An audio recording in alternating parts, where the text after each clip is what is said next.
Saudara-saudara sekalian yang dikasihi Tuhan Yesus Kristus, Shalom Aleichem. Senang sekali saya membawa kabar baik bagi saudara melalui renungan harian GKI Kuitang. Kristus bangkit, soraklah, haleluya. Firman Tuhan yang mendasari renungan kita diambil dari surat 1 Korintus pasal 15 ayat 54 sampai dengan 58. Yang demikian: Maut telah ditelan dalam kemenangan.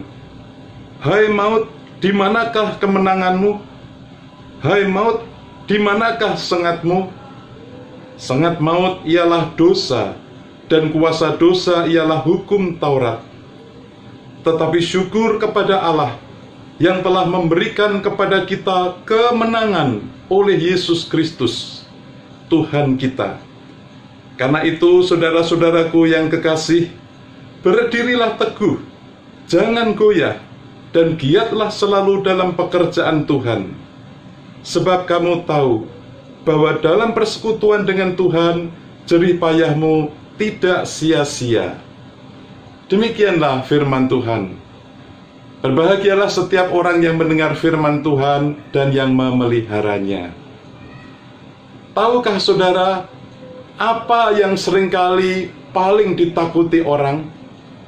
Sadar atau tidak sadar, hal yang selalu ditakuti orang adalah maut atau kematian. Karena bagi banyak orang ada misteri besar di balik kematian. Namun bagi kita, orang yang telah ditebus Kristus, kita percaya Kristus telah bangkit. Kebangkitannya adalah kemenangan. Kebangkitannya sungguh melegakan. Setiap orang yang percaya kelak akan dibangkitkan dari kematian. Firman Tuhan yang kita baca hari ini disampaikan oleh Rasul Paulus kepada jemaat di Korintus menjadi suatu kabar yang sangat melegakan. Maut telah ditelan dalam kemenangan. Hai maut, di manakah kemenanganmu?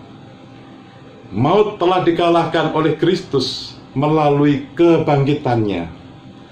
Sehingga dalam Kristus, maut tidak ada lagi sengatnya. Hai maut, di manakah sengatmu? Dikatakan sengat maut adalah dosa. Namun Kristus telah menebus dosa umat manusia. Kuasa dosa ialah hukum Taurat. Namun Kristus telah menggenapinya, seluruh hukum Taurat itu, dengan kasih-Nya yang ajaib. Minggu ini kita merayakan Paskah. Kristus telah bangkit. Benar, Kristus telah bangkit. Haleluya.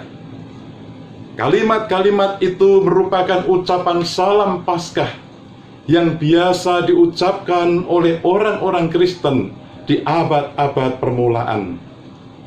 Ungkapan ini merupakan ungkapan sukacita, ungkapan syukur, dan pujian kepada Tuhan yang terus bergema di antara umat Tuhan.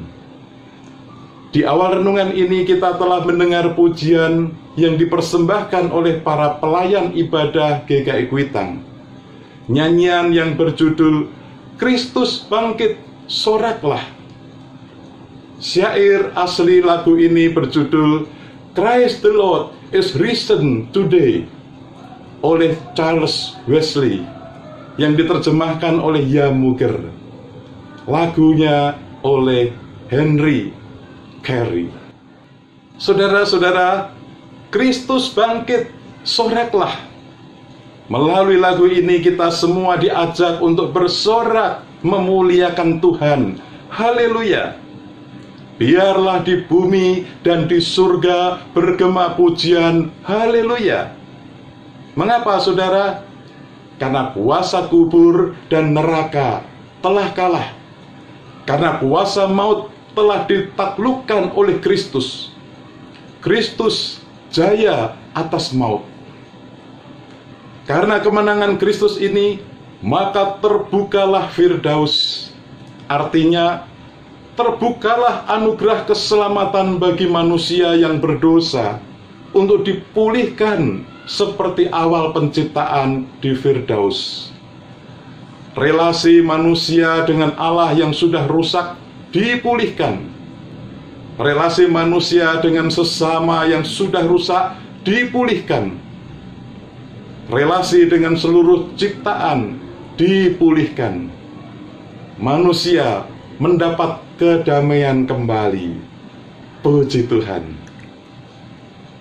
Karena itu, saudara-saudara, marilah kita bersyukur kepada Allah yang telah memberikan kepada kita kemenangan oleh Yesus Kristus Tuhan kita.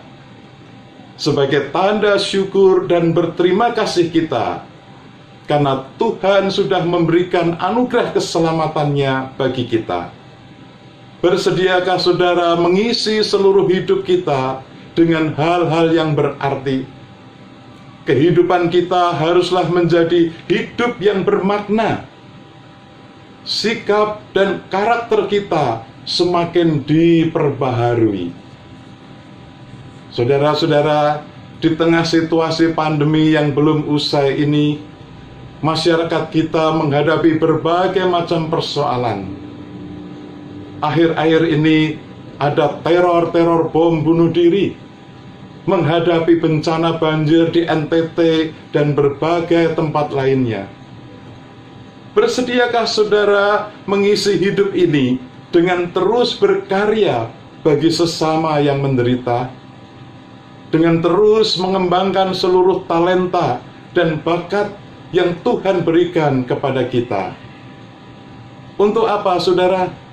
Untuk kemuliaan Sang Raja Mulia, yaitu Tuhan Yesus Kristus yang telah memberikan anugerah keselamatan bagi kita. Renungan ini akan saya tutup dengan nasihat firman Tuhan. Karena itu, saudara-saudaraku yang kekasih, berdirilah teguh, jangan goyah, dan giatlah selalu dalam pekerjaan Tuhan. Sebab kamu tahu bahwa dalam persekutuan dengan Tuhan, jerih payahmu tidak sia-sia. Amin. Mari kita berdoa. Bapa kami yang di surga, segala puji syukur kami panjatkan kepadamu. Di tengah situasi pandemi dan banyak bencana, kami mendapatkan kabar baik, Kristus telah bangkit. Firman-Mu menguatkan kami untuk bersungguh-sungguh berdoa kepada Bapa, sehingga membuat kami tetap bersemangat dan berpengharapan. Tuhan, sembuhkanlah saudara-saudara yang sakit, hiburkanlah saudara-saudara yang berduka, tolonglah saudara-saudara kami di NTT dan berbagai tempat yang mengalami bencana alam. Kami berdoa dalam nama Tuhan Yesus Kristus. Amin. Tuhan memberkati saudara dan keluarga. Selamat Paskah.